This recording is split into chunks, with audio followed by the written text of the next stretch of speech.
प्रिय किसान भाइयों, नमस्कार।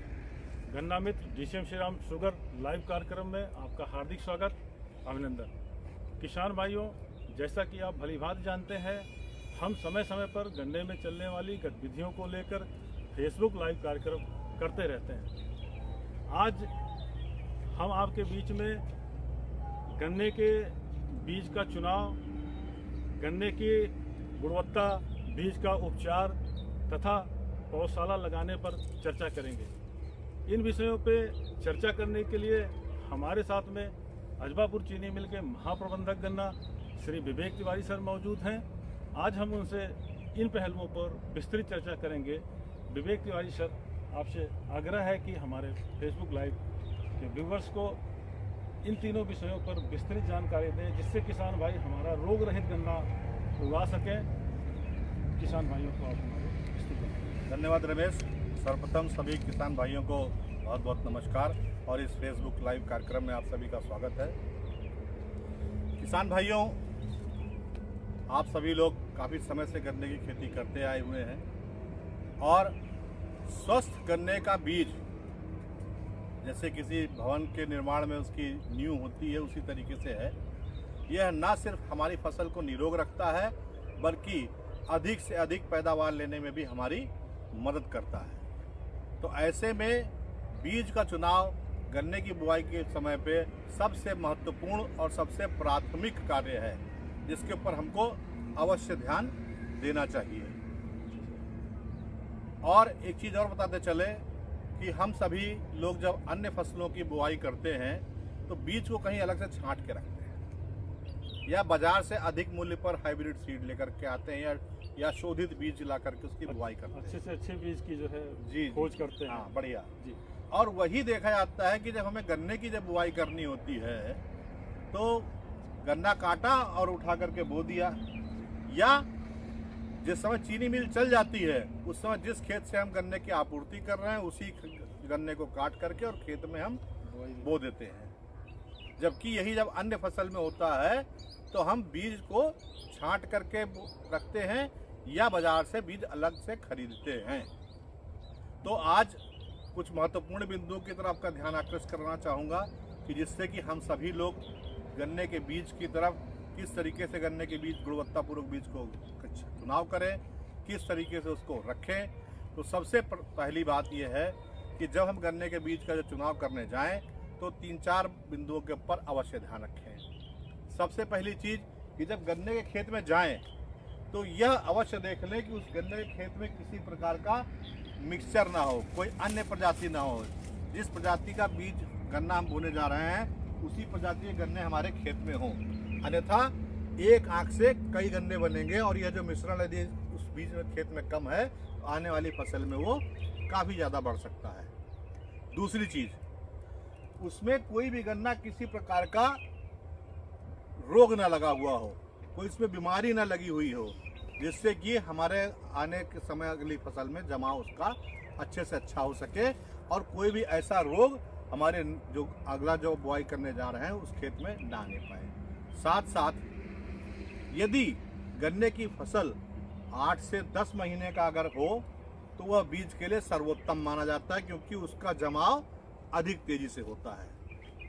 और साथ साथ संभव हो तो यह अवश्य देखें कि जैसे एक खेत है तो इसके अगल बगल खेतों में भी तो कोई ऐसा खेत नहीं जिसमें कोई बीमारी इस तरीके की हो।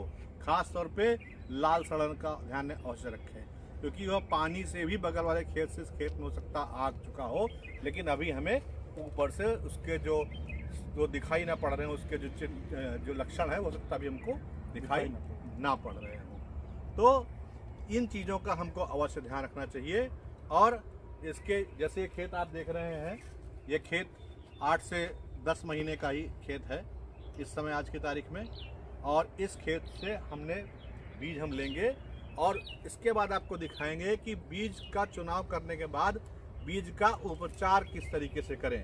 तो ये तो हो गया बीज का चुनाव, और इसके बाद हम बात करेंगे कि गन्ने के बीज का उपचार किस तरीके से। चुनाव के संबंध में किसान भाइयों से बात होते समय एक जानकारी आती है कि किसान भाई बीज तो सही लगाते हैं, लेकिन पिछली फसल का कुछ गन्ना जो अलग प्रजाति का वो बीच में निकल जाता है और बीज काटते समय उनसे जो है कट के बीज के उसमें चला जाता है। ऐसे दशा में किसान भाई देखिए, सर्वप्रथम तो कार्य ये करें कि जब बीज का चुनाव कर रहे हैं उस समय देख लें कि उस खेत में मिश्रण ना हो, लेकिन फिर भी यदि 1 मूड़ या 2 मूड़ कहीं है तो कम से कम जिस खेत में से आप बीज का गन्ना ले रहे हैं उसका निरीक्षण स्वयं कर ले बीज काटने या बीज कटवाने से पहले, क्योंकि कई बार क्या होता है कि हम उसको नहीं देख पाते हैं और मजदूरों के भरोसे ही छोड़ देते हैं।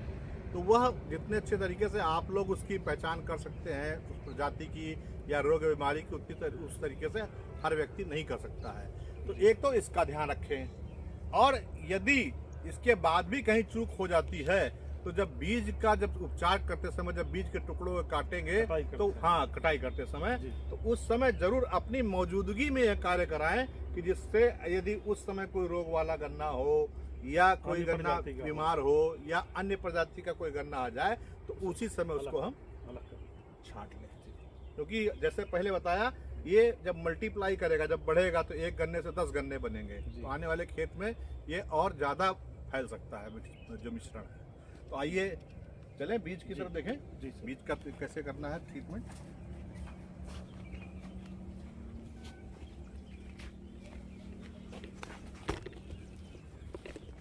तो यहाँ पर हम आ जाते हैं जहाँ पे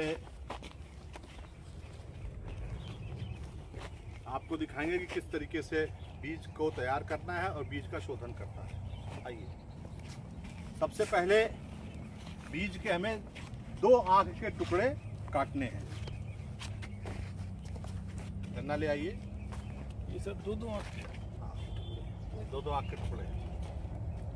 और जब ये 2 आंख के टुकड़े काटें तो उस समय हम ये जरूर ध्यान रख लें कि यदि कोई गन्ना जैसे ही बताया बीज के लायक ना हो या खराब हो तो उसको इसमें से छांट के अलग कर देना है। कुछ गन्ने भी हमने छांट के अलग कर रखे हैं, जरा दिखाइएगा। ये जैसे कि आप देखेंगे, ये देखिए, इस गन्ने में रोग लगा हुआ है तो ऐसे को छांट देना है, या इसमें जड़ निकली हुई है तो इसमें अत्यधिक जड़ है तो इसको भी छांट करके अलग कर देना है। ये थोड़ा कच्चे लालच में हमको नहीं पड़ना है, क्योंकि आप ध्यान रखें कि फिर इस 1-2 आंख से कितने गन्ने बनने वाले हैं। यदि जमाव कम हुआ तो पहले ही हमारे लिए नुकसान शुरुआत से ही हो सकता है। हाँ, ये इस तरीके के गन्ने को या इन टुकड़ों को हमें हटा देना है इसमें से। उसके पश्चात हमें इसका बीज का शोधन करना है। इसके लिए हमको हेक्सा स्टाप लेना है 100 ग्राम। 100 ग्राम हेक्सा स्टाप लेना है और इसको 200 लीटर पानी में मिलाना है। अब एक चीज़ बताते चले आपको कि कई बार क्या होता है कि हमारे किसान भाई बीज का चुनाव करने के बाद बीज का शोधन तो करते हैं, परंतु उसमें समय का हमको बहुत ध्यान रखना है। कई बार क्या करते हैं कि बीज को हमने लिया और इसमें डुबोया घोल में डुबो करके तुरंत निकाल लिया।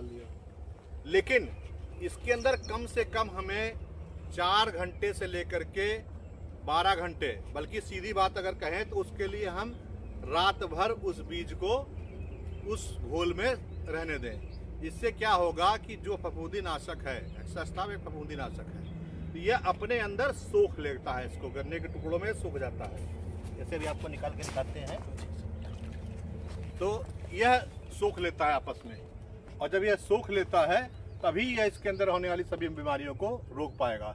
इसके लिए हम आपको कई सारी ऐसी चीज़ें बताएंगे जो कि देसी जुगाड़ है हमारे पास, या आप लोगों ने खुद भी कई किसान भाइयों ने करके भी देखा है कि कुछ ना हो तो अपने खेत के आसपास ऐसे जैसे हौद बना रखी है, ऐसी हम हौदी बना लें और इसको खोदने के बाद इसको पॉलीथीन से ढक लें।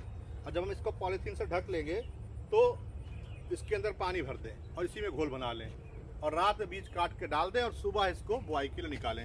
यदि ऐसा न कर सके तो अगर ट्यूबवेल की कोई हौद हो तो उसके अंदर भी डाल सकते हैं, या खेत के आसपास पानी का साधन ना हो तो ट्रैक्टर की जो ट्रॉली होती है उसमें पन्नी बिछा करके उसके अंदर भी हम बीज को डाल सकते हैं। लेकिन ध्यान रहे, यदि शाम को हम बीज को इस तरीके से भिगो दें और सवेरे उस गन्ने की बिजाई करें तो यह सबसे बढ़िया रिजल्ट देगा। जमाव भी बढ़िया होगा और साथ साथ कोई रोग या बीमारी भी इसके अंदर नहीं लगने पाएगी। तो यह तो हो गया बीज शोधन के बारे में। साथ ही साथ जब गन्ने की बुआई की तैयारी कर रहे हों उसी समय 5 किलो ट्राइकोडर्मा पाउडर गोबर की खाद में मिला करके इसका प्रयोग भी हम अवश्य करें। मिट्टी में उसे वो मिला लें और उसके बाद 24 घंटे पूर्व और उसके बाद ही उस खेत में बुआई करें। इसलिए अगर मिट्टी में भी यदि कोई बीमारी या फफूंद हो इस तरीके की, खासतौर पर जैसे आज की तारीख में रेड रॉट का ज़्यादा प्रकोप है, तो वह हमारे खेत में आने की संभावना उसकी कम हो जाएगी। अब जो गन्ना बीज नर्सरी की बात कर रहे थे, तो हम सभी लोग कम से कम जितना भी हमको गन्ना बोना है उसका 1/10 हिस्से में हम क्षेत्रफल में अपनी नर्सरी हम अवश्य रखें। वह आपकी आगे की बुआई के लिए पूर्ण होगा। तो यदि 10 बीघे हमको करना है तो 1 बीघे कम से कम हम नर्सरी अवश्य रख लें, जिसलिए बीज हमारे पास अपना हो जाए और उसी बीज को हम अपने खेत में लगाएं। बिल्कुल। तो ऐसे में 2-3 फायदे भी हैं इसके। एक तो पहली चीज, आपने स्वयं बीज पैदा किया है तो आपको पता है कि ये बीज स्वस्थ है, इसके अंदर कोई रोग नहीं है, कोई मिश्रण नहीं है। दूसरी चीज, हर किसान भाई का खेत हर समय खाली नहीं होता है, खास तौर पे जो थोड़ा सा देर में बुआई करते हैं। तो ऐसे में अच्छे बीज की जो उपलब्धता है वह भी सुनिश्चित हो जाएगी। कई बार हमारे किसान भाई जब लेट में बोते हैं तो पता चला कि बढ़िया बीज ना अपने पास है ना किसी और के पास है, वो लोगों ने सप्लाई कर दिया या अपना बुआई करके बैठ गए। सर, अगर हम नर्सरी रखते हैं तो इसमें हमें विशेष सावधानी क्या रखनी चाहिए और देखभाल क्या करनी चाहिए? देखिए, इसमें सबसे बड़ी बात यह है कि ये जो सावधानियां बताई, एक तो बीज के चुनाव की जितनी सावधानियां बताई हैं जी, ना तो उसमें बीमारी होनी चाहिए, ना उसमें मिश्रण होना चाहिए, और 8 से 10 महीने का गन्ना हो तो सबसे बढ़िया रहेगा जमाव के लिए। एक तो इसका ध्यान रखें। अगर 8 से 10 महीना का सर हम करते हैं तो हमें मार्च में अगर हमें बोना है तो हम बीज के लिए हम सितंबर में अपना थोड़ा नर्सरी तैयार करें, जितना हमें स्प्रिंग में बोना है। अच्छा, दूसरी चीज ये है कि कई बार हो सकता है, हालांकि उपलब्धता होने आप ढूंढेंगे तो अवश्य मिल जाएगा, लेकिन फिर भी यदि ना हो पाए तो आप गन्ने का जो ऊपरी 1/3 हिस्सा है उसका भी इस्तेमाल आप नर्सरी के लगाने के हेतु कर सकते हैं। ठीक है। अच्छा, दूसरी चीज ये है कि मिट्टी का शोधन, जी, बीज का शोधन, इसको तो अवश्य कर लें जी। और एक कुछ और ध्यान देने वाली बातें, जैसे मान लीजिए बुआई हमने खेत में कर दी, उसके बाद जी, गन्ने का बुआई करने के बाद जैसे हमारा जमाव हो जाए, मोटा मोटा 40 से 45 दिन 50 दिन टेम्परेचर के हिसाब से होगा, जी, तो जैसे ही हो जाए तो सबसे पहले 5 लीटर ट्राइकोडर्मा लिक्विड ये हमको अवश्य अपने खेत में डालना है, इसका प्रयोग करना है। जमाव होने के 1 महीने बाद, गन्ना बोने के बाद जब जमाव हो जाए, जी, 45 से 50 दिन में जमाव हो जाता है, जी, उसके बाद इसका प्रयोग करें। और इसका प्रयोग करने के ठीक 1 महीने बाद जी, पीएसवी का भी प्रयोग कर लें। तो यदि इन दोनों का अगर हम प्रयोग करते हैं तो यह पक्की बात है कि फफूंद जनित रोग जो ज़्यादातर आते हैं वो रोगों की रोकथाम पूरी तरीके से हो सकती है। तो यदि हम इन चीज़ों का ध्यान रखेंगे तो एक तो हमारे पास सही बीज हमेशा उपलब्ध रहेगा, हमें किसी की तरफ देखना नहीं पड़ेगा, किसी के ऊपर हम निर्भर नहीं रहेंगे कि अच्छी बीज मिले हमको, पहली चीज़। और दूसरी चीज़ इसके साथ में कि उसकी क्वालिटी के बारे में हमको पता है, जिस समय हम चाहेंगे गन्ना बुआई के समय, उस समय अपने खेत से हम बीज ले सकते हैं। तो ताज़ा बीज और अच्छा बीज और जिस समय हम चाहें यह भी हमको उपलब्ध होगा। और उम्मीद करता हूँ कि हमारे सभी किसान भाई बीज की नर्सरी अपनी बुआई भर की कम से कम अवश्य रखेंगे और इन चीज़ों का लाभ उठाते हुए अपने गन्ने की पैदावार को और बेहतर करेंगे और अच्छी पैदावार प्राप्त करने हेतु अग्रसर होंगे। सर, जैसा कि ये देखा भी गया है कि रेड रॉट के फैलाव में सबसे बड़ा जो प्रमुख कारक है वो बीज ही होता है। बिल्कुल ठीक है। तो अगर हमारे किसान भाई इन तीनों बिंदुओं पे जो अभी चर्चा हुई है, ये बुआई से पहले के बिंदु हैं सर, इन अगर तीनों बिंदुओं पे हमारे किसान भाई ध्यान रखें तो उनका बचाव कितने प्रतिशत सुनिश्चित हो सकता है कि जिससे वो रोग, उनके पौधे रोगग्रसित नहीं? ये मान के चल लीजिए कि यदि इन सभी चीज़ों को अगर हम इस्तेमाल करते हैं तो मान के चल लीजिए कि 80 से 90% हमारा बीज जो रोग की रोकथाम आराम से हो सकती है। और उसके बाद समय समय पे अपने खेत का ध्यान अवश्य देते रहें, देखते रहें। यदि उसमें किसी तरह के आपको लगता है कि कोई दिक्कत या परेशानी है तो हमारे सभी फील्ड सुपरवाइजर हैं, उनसे भी संपर्क कर सकते हैं। बाकी सभी किसान भाइयों के साथ हमारे सुविधा केंद्र का नंबर भी आप शेयर करें। बिल्कुल सर, कमेंट बॉक्स में अभी हमेशा कमेंट बॉक्स में शेयर करते हैं, आज भी शेयर करेंगे। धन्यवाद सर, धन्यवाद। आपने हमारे किसान भाइयों को धन्यवाद। आपने हमारे किसान भाइयों को इतनी अच्छी जानकारी दी। मैं आशा करता हूं हमारे सभी किसान भाई इस जानकारी का पूरा लाभ उठाएंगे। आप सभी किसान भाइयों से अनुरोध है कि ऐसी ही अन्य जानकारियों के लिए आप हमारे फेसबुक पेज तथा यूट्यूब चैनल गन्ना मित्र डीसीएम श्री राम को लाइक, सब्सक्राइब तथा फॉलो करें, जिससे समय समय पर हमारे विशेषज्ञों द्वारा दी जाने वाली गन्ने की फसल के बारे में जानकारियां आप तक पहुंचती रहे।